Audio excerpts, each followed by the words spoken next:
కేవలం వారి చేతిలో ఉన్నటువంటి గ్రంథంలో తమ కన్న తండ్రి ఏమి రాశాడో చదవటం అని ఎవరో ఒకరు చదివి వారు దైవజనులుగా మారితే ఆ దైవజనులు చెప్పింది నిజమేనని దాన్నే ఫాలో అయిపోయే ఎక్కువ జనాంగం ఉన్నారు ఈరోజు. ప్రియమైన దేవుని వాళ్ళారా, ఎవరో చెప్పిందే మిమ్మల్ని వినమని దేవుడు చెప్పలేదు. మీ అంతటా మీరు కూడా చదువుకోవాలని మీకు చెప్పడం లేదు. మాకెందుకులేండి, ఎవరు చెప్పినా, ఎవరి సభ అంటే అక్కడికి వెళ్ళిపోతాం, వాడు చెప్పింది వినేస్తాం. నవంబర్లో ప్రారంభంలో చెప్పింది అయింది రైటే, మధ్యలో పెట్టింది అయింది రైటే, ముగింపులో పెట్టినవాడిది రైటే, డిసెంబర్లో పెట్టినోడిది రైటే, జనవరిలో పెట్టినోడిది రైటే అనుకుని సరిపెట్టుకుని వచ్చేస్తున్న ఈ క్రైస్తవ సమాజానికి నిజమేంటో తెలియాలి. ఎప్పుడూ చదువుకుంటూ పోతున్నాం మనం, కానీ చాలా సందర్భాలు మనం ఆలోచించలేదు. అలాంటి వాటిలో మేము పెట్టిన సందర్భం మరణించిన వారి గురించి.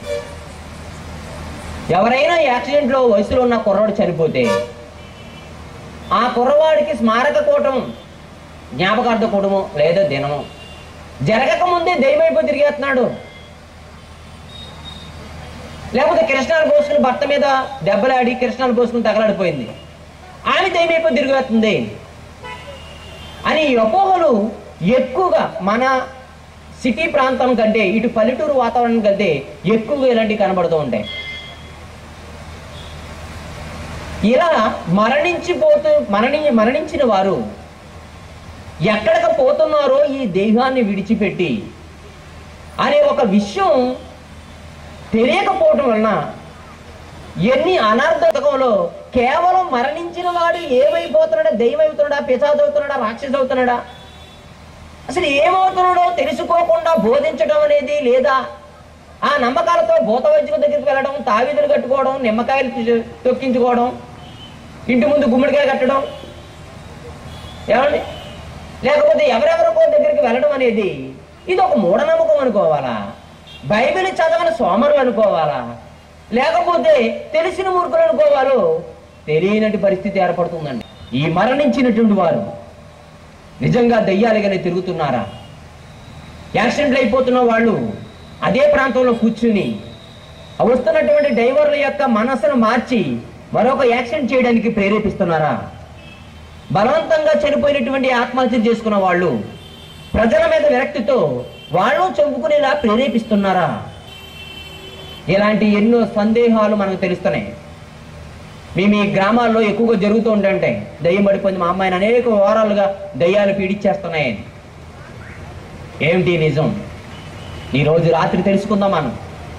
నిజంగా చనిపోయిన వాణ్ణి బతుకున్నప్పుడు నీ ఇష్టం వచ్చినట్టు దేవుడు తిరగనిచ్చి, చనిపోయిన తర్వాత కూడా నీ ఆత్మని ఇష్టం వచ్చినట్టు తిరగనిస్తే ఇంతకీ పరలోకం నుండి లా అండ్ ఆర్డర్ నెరవేరుస్తున్న దేవుడు ఏం చేస్తున్నట్టు?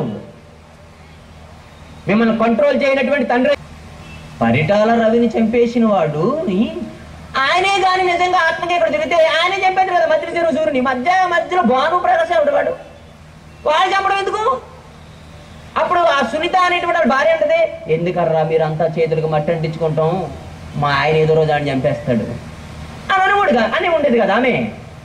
లేదే, ప్రపంచంలో ఎంతో మంది హత్య చేయబడుతున్నప్పుడు ఈ హత్య చేయబడినటువంటి ఆత్మలే ఒకవేళ కక్షే తీర్చుకునేటట్టయితే హంతకులంటూ ఉండరు.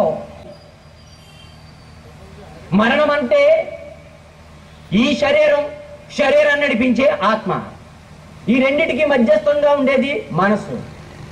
మనసు సంగతి అట్టే పెడితే ఈ శరీరాన్ని నడిపించేది ఆత్మ. శరీరం క్షయమైనది, ఆత్మ అక్షయమైనది. అంటే దీనికి అమరత్వం లేదు, లోపలున్న ఆత్మకు మాత్రమే అమరత్వం ఉంది. మరణం అంటే దేహాన్ని విడిచిపెట్టి ఆత్మ వెళ్ళిపోవడం. దాన్ని మరణమని, చావని, నిర్గమమని మన వాళ్ళు పిలుస్తూ ఉంటారు. నిర్గమము అంటే లో నుండి పోవుట అని అర్థం. దేనిలో నుండి పోవుట తెలుసా?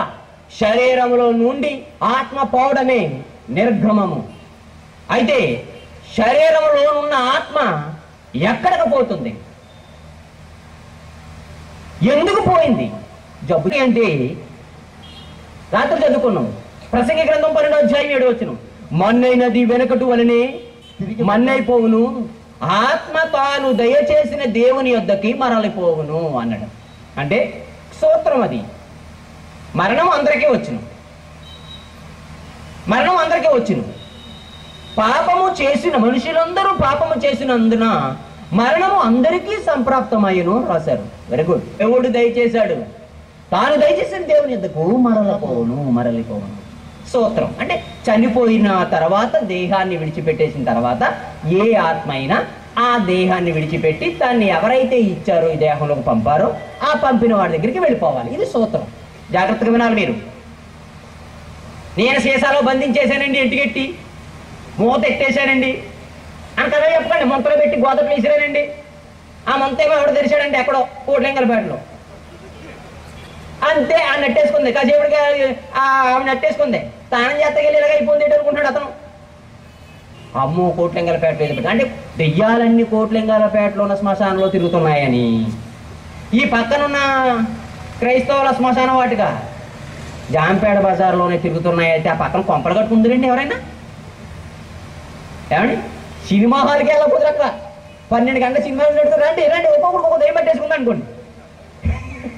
ఇక మరలా ఎవడు అక్కడ ఆ రాంబాబు సినిమాకి కానీ, ఆ గంగ సినిమాకి కానీ, దెయ్యం సినిమాకి కానీ, పిశాచికి కానీ, భూచికి కానీ ఏమికి వెళ్ళరు. ఎందుకంటే ఏమైపోతారు ఇప్పుడు దెయ్యాలు. కానీ ఎక్కడో రాంగ్ జరిగిందండి. ఇవన్నీ జరగటం లేదు అంటే ఎవరో ప్రత్యేకంగా మాత్రమే దయ్యం పట్టింది. అందుకే అన్నాడు, తాను దయచేసిన దేవుని యొద్దకు మరలిపోవాలి. అయితే శరీరాన్ని విడిచిపెట్టిన ఆత్మ దేవుని దగ్గరికి వెళ్ళిపోవాలి అనేది సూత్రం. అయితే ఒక మాట మరొక అడుగేసి ప్రసంగి గారు ఏమైనా మాట్లాడుతున్నారో చూద్దాం ఒకసారి. అదే ప్రసంగి గ్రంథం 3వ అధ్యాయం 21వ వచనం.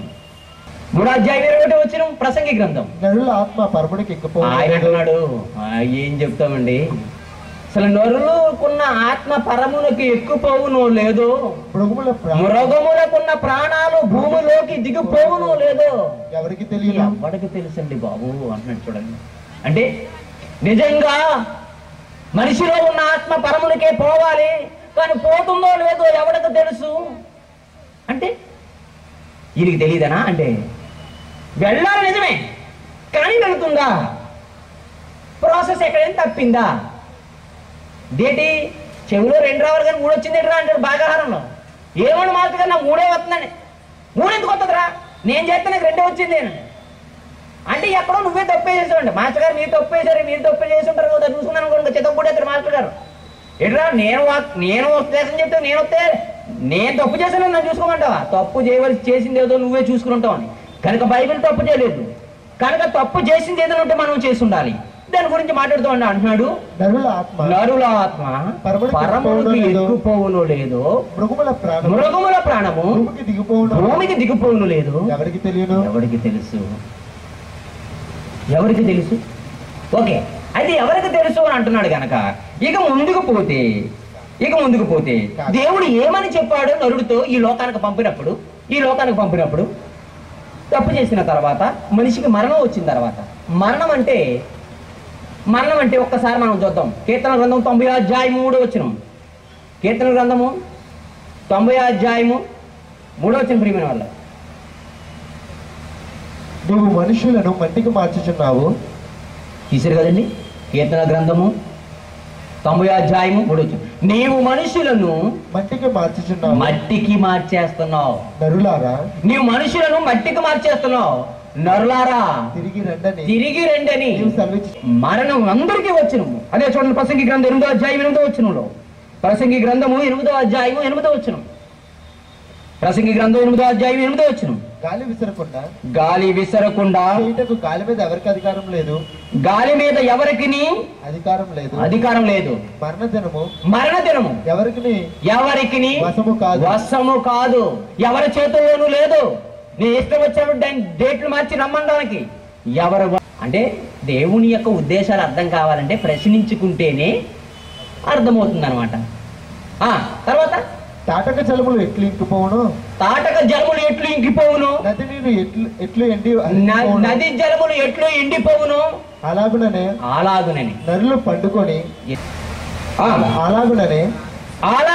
నరులు పండుకొని నరులు పండుకొని తిరిగి లేవరు.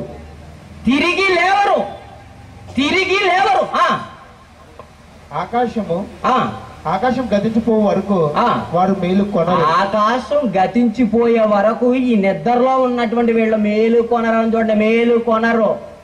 ఎవరును వారిని నిద్ర లేప జాలరు. అంటే వీళ్ళు ఏం పోతున్నారు? నిద్రపోతున్నారా?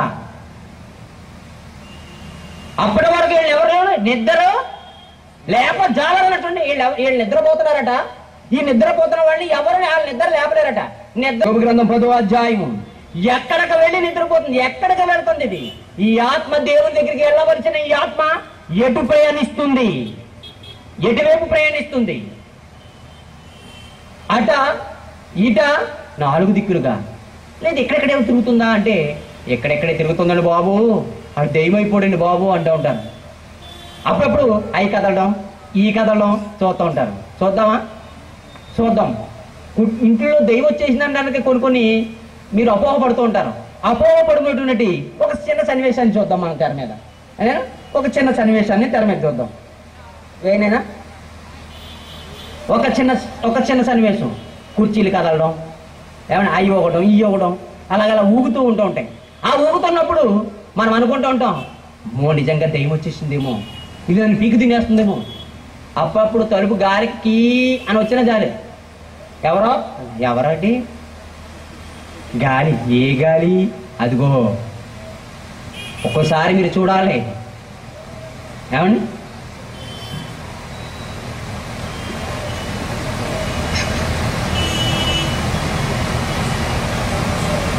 మీ ఇంట్లో అప్పుడప్పుడు ఇలాంటి సందర్భాలు జరుగుతూ ఉంటాయి చూడండి. అది అలాగే ఉంది. ఆ చైరు ఉంటూ అది సడన్గా ఏమవుతుందో చూడండి. అదిగో వెళ్తారా ఇంటికి? అదిగో ఇలాంటి అంటే దేహాన్ని విడిచిపెట్టినటువంటి ఈ ఆకారాలు లేకపోతే ఈ ఆత్మలు ఎక్కడే సంచరిస్తున్నాయని, ఎక్కడే తిరుగుతున్నాయని భ్రమిస్తూ తలుపు అలాగెళ్ళడం, కుర్చీలు ఇవ్వడం, ప్లేట్లు లేకడం, ఉండి ప్యాన్ తిరిగేస్తాం, ఇలాంటివి కనిపిస్తున్నాయా మీకు? మీరు ఆలోచించండి. ఇలాంటి కదులుతున్నాయట. అనిశ్చితంగా ఉన్న ఆ చైరు ఒక్కసారిగా ఇంట్లోకి వస్తున్నటువంటి ఆగం అలా అలా అలా అలా ఊగుతూ ఒక భయానకమైన వాతావరణం కలిగిస్తుంది, భయపడుతుంది. అంటే నిజంగా దైవం వచ్చేసిందేమో అన్నంత ఫీలింగ్ మీకు కలిగిస్తుంది. నిజంగా అలాగే కదిలింది కదూ, నిజంగా అలాగే కదిలింది. మరి ఇంకోసారి కిటికీ తలుపులు కొట్టుకోవడం, ఆ తలుపులు కొట్టుకోవడం, ఈ తలుపులు కొట్టుకుంటున్నప్పుడు మీకు ఒకలాంటి భయం కలుగుతుంది. ఎందుకంటే మీకు ఈ ఆత్మ ఎక్కడికి వెళ్ళిందో సరైన అవగాహన లేకపోవడం నీ భయం. ఎక్కడికి వెళ్ళిపోయిందో అనేది మీకు అర్థమైపోయింది అనుకోండి, మీరు భయపడరు. అందుకే చూడండి, శవానికి గొయ్యెత్తకి వెళ్ళినోళ్ళు తాగేసి తవ్వుతారు, తీసుకెళ్తాకి వెళ్ళినోళ్ళు కూడా బుల్లు అయిపోతారు. ఆ పెట్టట్టు అలా ఇలా ఊగుతుంటారు, లోపల కింద ఆడేస్తారు, కోతులాడేస్తారో తెలీదు. అక్కడికి వెళ్ళిన తిడతారు. మంది తూర్పే పెట్టాలో తల దైవం అయిపోతాడు. కోళ్ళు ఎట్టాలని ఒకటి ప్రతిసారి వెళ్ళినప్పుడు గొడవ ఇక్కడే, కోళ్ళు ఎట్టాలని తలెట్టాలని పెద్ద పెద్ద గొడవ. ఎందుకంటే అందరూ తాగేస్తుంటారు. పాట గారు మాట్లాడినవారు, మీరు అలా ఉండండి, ఇది మా ఊరి సమస్య అంటారంతే. ఎవరు ఆలోచించండి. ఇలాంటి భయానకమైన వాతావరణాలు కలుగుతున్నప్పుడు ఎక్కడికి పోతున్నది ఈ ఆత్మ? ఎక్కడికి వెళ్ళిపోయారు? ఇప్పటికీ మన వాళ్ళు చాలా మంది పోయారు. అయితే పోయిన వాడు మరి ఇప్పుడు సినిమాలు మన రామ్ గోపాల్ వర్మ గారు ఉన్నారు. ఆయనకి మరి చెట్టు 12 అంతస్తులు 20 అంతస్తులు ఆ అంతస్తులు ఈ అంతస్తులు అని చాలా సినిమాలు తీశాడు. ఆడు దయ్యపు బాధితుడు. టికెట్ కొనుక్కుని మనం తెచ్చుకుంటున్నాం అసలు బాధ. ఏమండి? చూసి దాకా ఏమో నిద్రపోరు, చూసిన దాకా వంటగదిలోకి వెళ్ళరు. ఏమండి ఇక్కడ నించోండి అని గబుక్కుని పిల్లి వచ్చి కింద ఆడేసిందా ఇంకా చూసుకో మంచం మీద పడిపోతుంది కదా, చూడదు, మాట ఉండదు. అంటే ఎందుకు ఇలాంటి భయాందోళనకు గురవుతున్నారు అంటే అనిపించారా?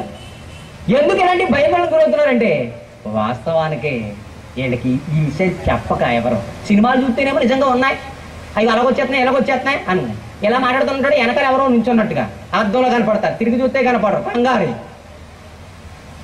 దెయ్యం వచ్చేస్తున్నప్పుడు విపరీతమైన గాలి, కిటికీలు ఉన్నటువంటి కట్టెలన్నీ ఎగిరేస్తూ ఉంటాయి. అప్పుడు నేను వీడని నేడని నేను అని అలా వెళ్ళిపోతా కంపల్సరీ ఆ పార్క్ అంటే అలాగా. అప్పుడు ఇలా టాక్సీ ఇలా బ్యాక్ చేస్తూ వెనక్కి తిరిగిగానే అలాగా వెనక నుంచి ఓదో గాలి ఎక్కడి నుంచో పిల్లగా ఊహూ అని పైకి ఒక పక్క నుంచి నక్కలు అరుపులు. మరి దీనికి దానికి సంబంధం ఏంటో. ఈ నక్క అక్కడ అరుపు, నక్కలు కూర్చోతున్నాయి. అమ్మో అనగాని ఈ పక్క నుంచి కుక్కలన్నీ మీటింగ్ పెట్టుకుంటే ఒక దగ్గర పోగైపోతాయి, అయిపోతుంటాయి. అయ్యో బాబు ఇంకేముంది, దుప్పడ మొత్తం 3 దుప్పలుగా వేసుకుంటారు. కంగారు వణికు. ఫోన్లే ఏమండి ఎప్పుడు వస్తున్నారు, ఏమిటి వస్తున్నాను, వచ్చేస్తానే రండి అండి. కుక్కలు ఏడిచేస్తున్నాయి. నువ్వేడితే ఎప్పుడు అవ్వాలంటే కుక్క ఎడితే కుక్కలు ఏడిచేస్తున్నాయి. కంగారు చెమటలు వచ్చేస్తున్నాయి. అయ్యో బాబు చూడండి ఒకసారి తెర మీద, చూడండి. ఆత్మ వస్తుందంటే ఇప్పుడు ఆయన ఎవరిని అడుగుతున్నాడు చూడండి, అక్కడికి అది వస్తుందంటే అక్కడ చూడండి. ఇప్పుడు చూడండి అక్కడ సెల్ఫ్ ఉన్నాయి చూడండి, తలుపులు వచ్చే తలుపుని సౌండ్ చేస్తారు చూడండి, జాగ్రత్తగా చూడండి. మీకు సెల్ఫ్లు ఉన్నాయాలంటే అదిగో చూడండి. వాళ్ళ ఆ దెయ్యాల గురించి పరిశోధన చేయడానికి వచ్చారు వాళ్ళు. అదిగో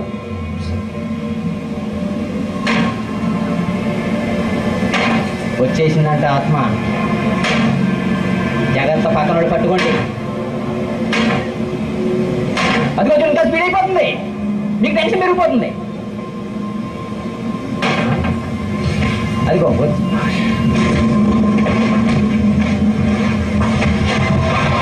వెళ్ళాడు అక్కడ, అందులో ఏముందో చూడడానికి వెళ్ళాడు. మీరైతే పారిపోదురు, మీరు ఎప్పుడైతే ఇంట్లోంచి పారిపోతుంది, పక్కింట్లో పడుకుని వెళ్ళి. అదిగో చూస్తున్నాడు.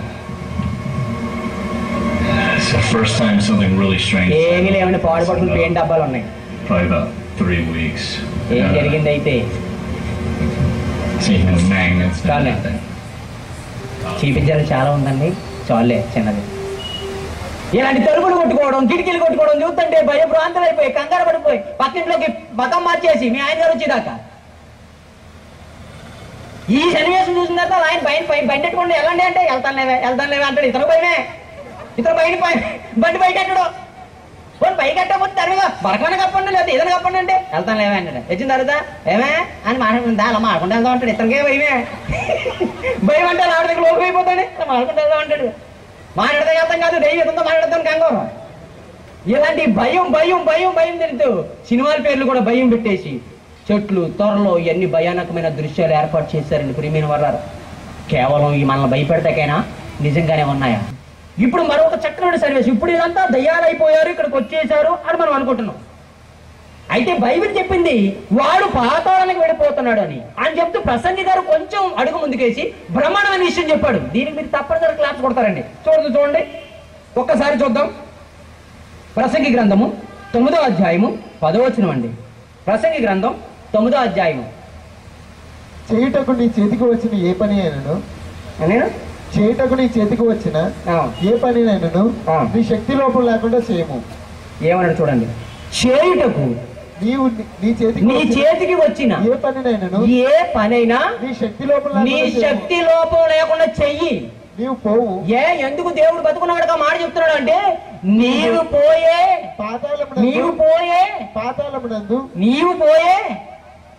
ఎన్నిసార్లు ఎందుకు చెప్తున్నాను మీకు తెలుసా? నీవు పోయేది పాతాళానికని. అంటే చనిపోయిన తర్వాత ఆత్మ ఉండే ప్లేసు, చనిపోయిన తర్వాత దేహాన్ని విడిచిపెట్టిన తర్వాత ఆత్మ ఉండే ప్రదేశం శ్మశానం కాదు. నీవు పోయే పాతాళమందు పని లేదు, ఉపాయం లేదు, తప్పించుకుందకే తెలివి లేదు, జ్ఞానమైనను లేదు. నీవు పోయే పాతాళం అంట. ఎక్కడ పోతాడు?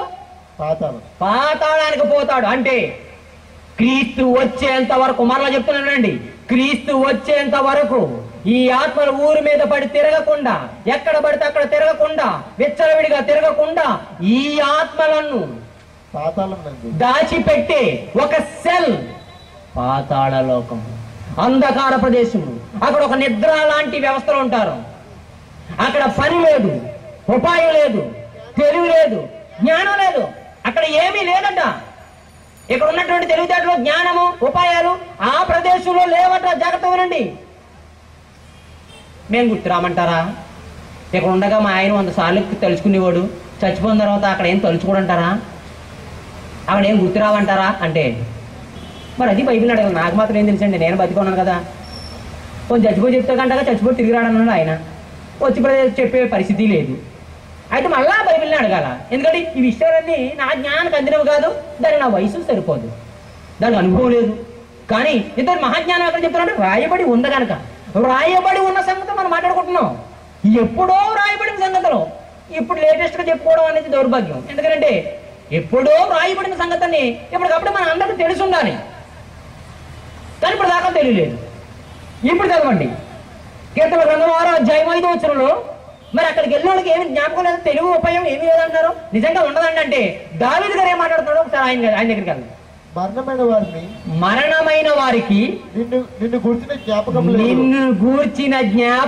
లేదు. ఎక్సలెంట్ అండి. మరణమైన వారికి నిన్ను గూర్చిన జ్ఞాపకం లేదు.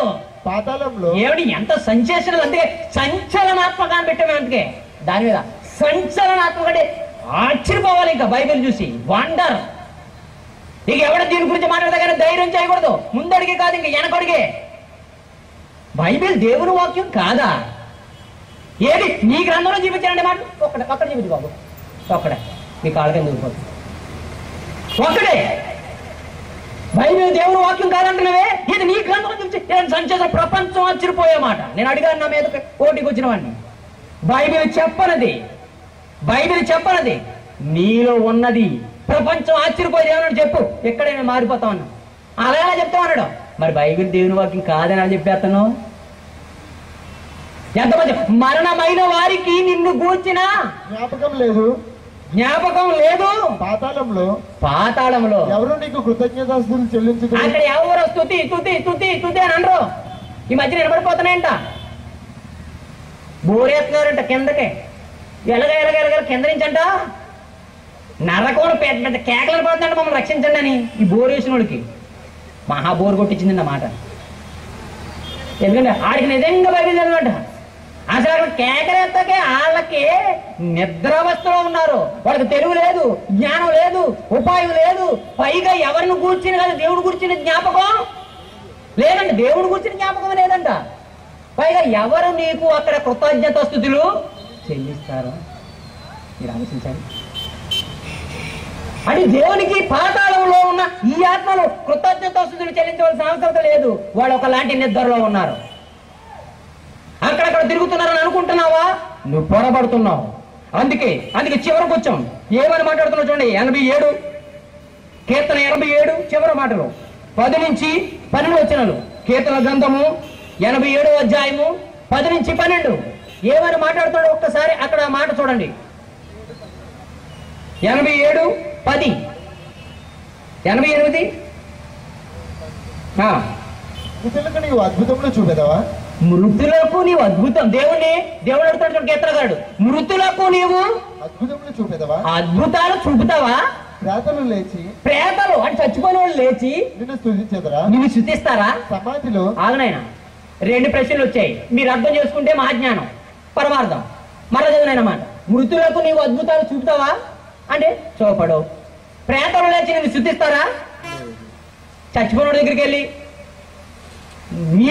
మీకున్న మీ అబ్బాయి ఎంతో కాలం నుంచి అంగవైకల్యంతో ఉన్నాడు, తండ్రి చచ్చిపోయాడు, తండ్రి ముందు నిలబడి నీ కొడుకు ఇప్పుడు లేచి నడుస్తాడు యేసునామములో అనగానే ఒకవేళ నడిచాడు అనుకోండి, ఈ లేచి యేసు నీ పొందినారు అని అంటాడా? ఈ చచ్చిపోయినాడు పెట్టులోంచి లేచి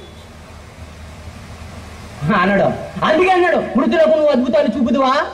ప్రేతలు లేచి నువ్వు స్తుతిస్తారా? సమాధిలో నీ కృపను ఎవరైనా వివరిస్తురా? సమాధిలోకి వెళ్ళిపోయిన తర్వాత ఎవరైనా నువ్వు ఎంత కృప గలవాడు, ఎంత దయా పూర్ణువు అని కొనియాడతారా? నాశన కోపంలో నీ విశ్వాసతను ఎవరైనా చెప్పుకుంటురా? ఏమండి సమాధిలో ఎవరైనా ఏ దేవుడు గొప్పడని చెప్పుకుంటా మీరు ఎప్పుడైనా విన్నారా? మీరెళ్తారు కానీ సమాధిలోకి.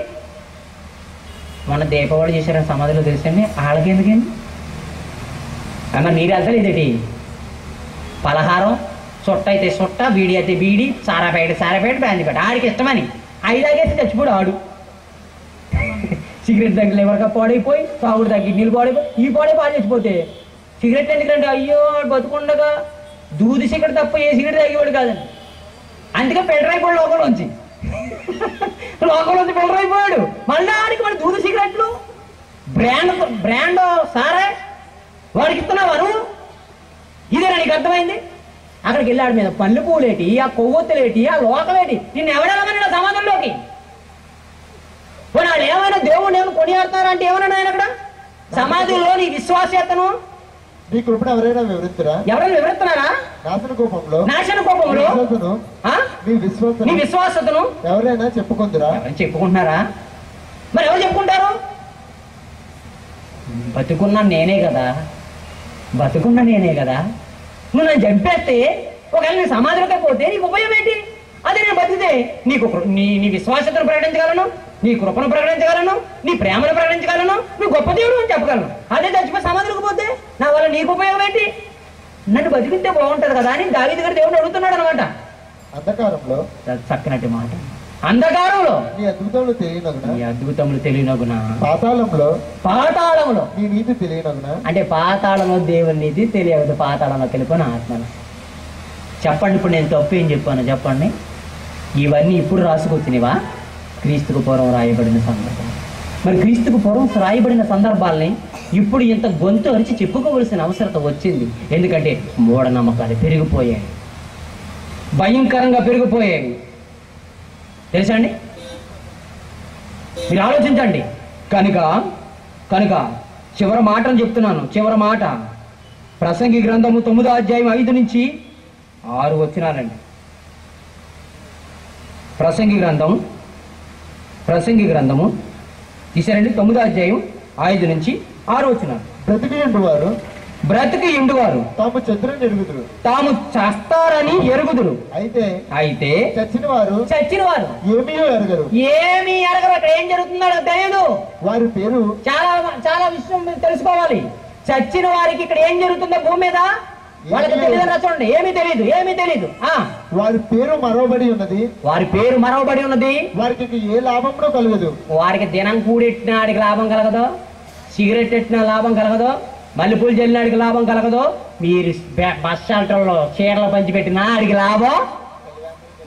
చలివేంద్ర ఎవరో అప్పారం చచ్చిపోయాడు, ఆయన జ్ఞాపకార్థం చలివేంద్రం లేదా బస్ షెల్టర్ పెడతారు.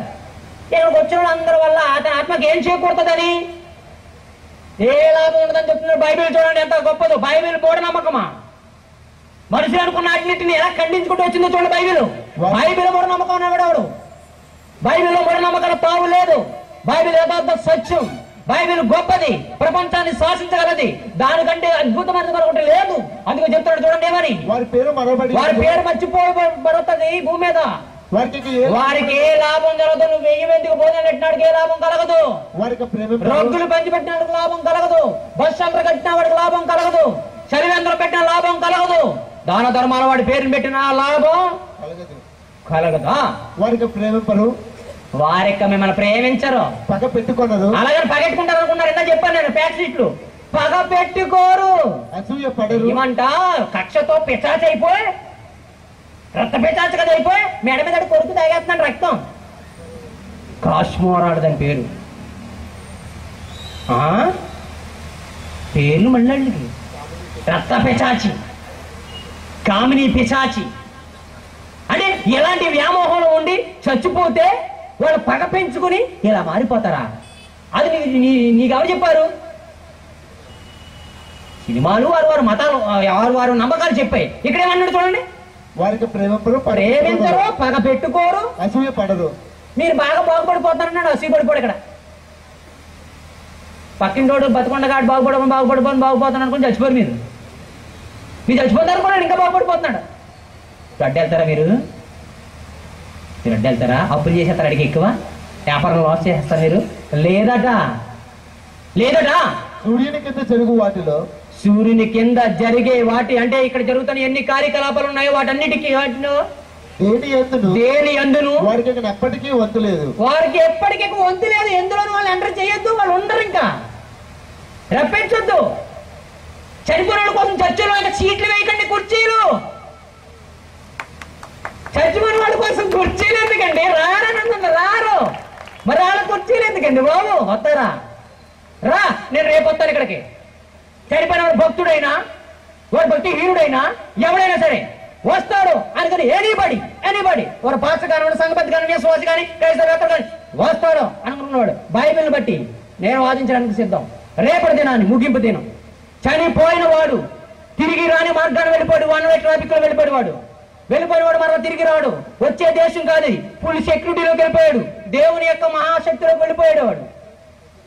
వాడిని ఎవడో నిద్ర లేపజాడాడు, మీరు డబ్బులు వాయించుకుంటే లేగడాడు, పెద్ద పెద్ద ఓట్లు పెట్టి పేర్చిన లేగడు, ఒరే ఎందుకు రా అండు, తానాది వరేసిన లేగడు, పెట్లు పెట్టి మేకలు ఎడుతున్నా, గాలి ఆడతాడు, కొందరు అందరూ ఏంట్రా కిటికీ ఏంట్రా అండు. అందుకే చూడండి సమాజ్ పెట్లు వేసి ఎవరు ఉన్నారు ఇక్కడ, పెట్టికి కిటికీ ఎట్లు, మరి గాలి వద్దా, వాడికి గాలి వద్దా అంటే వాళ్ళని అడగండి. ఆడికి గాలి ఎందుకండి బాబు, ఆడికి గాలి అయిపోతుంటారు. ఏమన్నా అడగా నిజంగా ప్రియమైన ఉన్నారా, మీరు ఆలోచించండి. వాడికి ఏం అవసరం లేదు ఇంకా వాడికి. అమ్మో తెల్ల బట్టలన్నీ పడి కూడా బట్టలు పడుకున్నా దేవుడికి. ఏ బట్టలు? తెల్ల బట్టలు అంటే అవును, మరి తాగేంత ముందు రొమ్మ వచ్చేసేవాడు. చూసాను చాలా తాగుతూ వెళ్ళినప్పుడు తెల్ల బట్టలు వేసుకుని ఏమి వచ్చినప్పుడు ఏ కలరు అయ్యి ఇప్పుడు చచ్చిపోతుంది నా దేవుడికి పొయిటి బట్టలు వేయండి. మళ్ళీ ఆయన చచ్చిపోయిన తర్వాత కళ్ళు పెడతారు ఎందుకు? ఎందుకంటే ఇక్కడ ఎవడ ఎట్టుకున్నాడు మరి ఇంకా అది అందులో కళ్ళు పెడతారు, పౌడర్ రాస్తారు, సెంటు జల్లుతారు. అది తీసుకోదా బాబు నా దేవుడు దించాడు అంటే తీసుకోమా నువ్వు ఒకవేళ పెట్టాను వదిలేసారు అనుకోండి, అయ్యి బాబు ఇక్కడ వదిలేసారు బాబు తీసుకో, వద్దా వద్దా వద్దా అంటే చాలానే ఉంది. కానీ ఏం చేసుకోడు, రోజు ఎవడికి కానివాడు చెప్తాడు, పౌడర్ ఎవడు రాస్తాడు. అందుకే ఈ శ్రమ అంతా వద్దు. కానీ లాస్ట్ పౌడర్ టిన్నంత రాసేసి, లాస్ట్ స్ప్రే బాటిల్ అంతా పైన స్ప్రే రాసేసి, పూలదండలన్నీ ఈ కంపల్సరీ దగ్గర మొత్తం ఇన్ని పూలదండలు అన్ని ఒక్కొక్కరు పూలం కొనుక్కొచ్చేస్తుంటారు. మొత్తం ఇలా పరిచేతను మొంగన పడదు. అలాగేసేసి లేకుంటే ఎవరిని విసిగిపోతూ ఉంటారు. ఒకవేళ వాడు బతుకుతాడే అని అనుకుంటే ఇంత ఏర్పాట్లు చేస్తారా అండి? మీరు చెప్పండి. మనకు ఒక పక్క నుంచి బతుకు వీడు లేవడు, వీడు రాడని నమ్మకం ఉంది. కానీ ఎక్కడో ఇంకో నమ్మకం కూడా ఉంది. ఎందుకంటే ఇంటి పక్కన మన ఒకడు వచ్చేసాడండి, రాడు. కానీ భక్తులకు కూడా సీట్లు వేయకండి, సింహాసనాలు సీట్లు కూడా వేయకండి, ఏ కుర్చీ వేయకండి. ఎందుకంటే వాళ్ళు రావాల్సిన పని వాళ్ళకి ఇంకా లేదు. సూర్యుని కింద జరిగే దేనిలోని వాళ్ళకి పాలు లేదంటే వాక్యానికి విరుద్ధంగా వెళ్తావా నువ్వు? వెళ్తే నీకు దేవుడు ఊరుకోడు. దేవుని వాక్యాన్ని కల్పించి ఊరుకోడు. దేవుని వాక్యాన్ని విరుద్ధంగా బోధించా ఊరుకోడు. నిన్ను నమ్మి నువ్వు బైబిల్ బోధిస్తున్నావని లోకంలో మనశ్శాంతి లేక, ఎందుకు బ్రతుకులా తగలడిపోతుందో తెలియక నీ దగ్గరికి వచ్చి ఆ బ్రతుకు పరమార్థం తెలుసుకుందామని నీ దగ్గరికి వచ్చి కూర్చుని ఉంటే, అలాంటి వాళ్ళని లోకులు కట్టి ఆశ్రగా చేసుకుని వాళ్ళకి బైబిల్లో లేని మాటలు నూరు పోసి, ఇదిగో ఇక్కడ కూర్చున్నాడని, నా మీదకి వచ్చాడని, నేను మాట్లాడుతుంది ఆయన మాట్లాడుతుందని నువ్వు మాటలు చెబితే వాళ్ళు అమాయకులైతే ఊరుకుంటారేమో కానీ దేవుని పక్షంగా నాలాంటి వాడు ఊరుకోడు.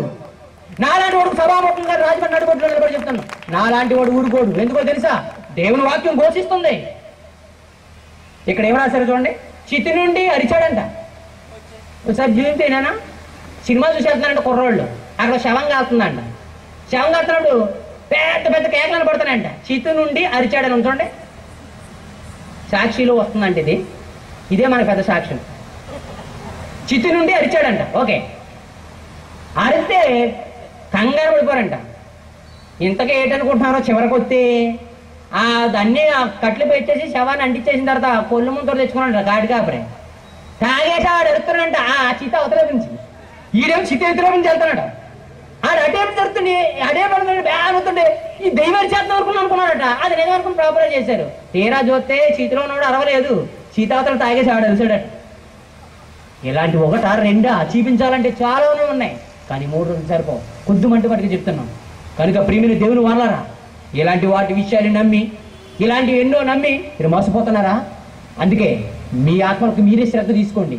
మీ ఆత్మను రక్షించే శక్తి గల వాక్యం అనేటువంటి బైబిల్ని శ్రద్ధ తీసుకుని సమయం ఇచ్చి ఆ సీరియల్ దగ్గర కూర్చుని సమయం పాడు చేసుకోక కదా బైబిల్ దగ్గర కూర్చొని బైబిల్లో విషయాలు. అయితే దెయ్యాలు చనిపోయిన వారు కాదు, బానే ఉంది. ఇప్పుడు దాకా మీరు చెప్పిన దాన్ని మేము విన్నాం. చనిపోయిన వాడు దయ్యం అవడు. వాడు ఆత్మ మళ్ళీ భూమి మీదకు వచ్చే అవకాశం లేదు. రావడానికి దేవుడు ఊరుకోడు, మళ్ళీ అవకాశం ఇవ్వడు. నిజమే, ఎక్సలెంట్. అయితే మరి ప్రపంచంలో పడుతున్న ఉన్నాయని అంటున్న ఈ దెయ్యాలేంటి? యేసుప్రభు గారు వచ్చినప్పుడు ఆ శ్మశానంలో వాడు పట్టినప్పుడు, కింద పడి దొరుకుతున్న నురగ కాచుకున్నప్పుడు, చెవిటి మూగదయమాన్ని గద్దించినప్పుడు, పూతాను దెయ్యం పట్టినప్పుడు, అపోస్తులు పౌలు ఉన్నప్పుడు, మరి ఏంటి లేవని మీరు అన్నారే, మరి ఇవి కాదా? యేసుక్రీస్తు వారి కాలంలో పరిగెత్తుకొచ్చి యేసు నువ్వెవరో నాకు తెలుసన్నాయే, ఆ ఎవరో తెలుసనేటువంటిది ఎవరవి?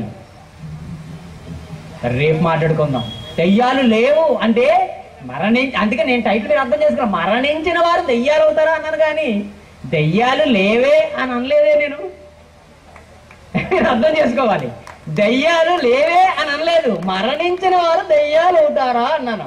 దానికి ఈ రోజు క్లోజింగ్ ఇచ్చాను, మరణించిన వారు దెయ్యాలు కారు అని. ఇప్పుడు మరి యేసుక్రీస్తు వారి కాలంలో ఉన్న దెయ్యాలు ఇప్పుడు వదలగొడుతుంది, అది కూడా వదిలేద్దాం. యేసుక్రీస్తు వారి కాలంలో మరి ఆయన వదలగొట్టాడు కదా, అదే రేపు మన చేసిన మెసేజ్ ముగింపు ప్రసంగం కనుక మీరందరూ జాగ్రత్తగా వినండి. మీకు ఎలాంటి సందేహాలున్నా రేపుడితో నివృత్తి అయిపోతాయి అని నేను భావిస్తున్నాను.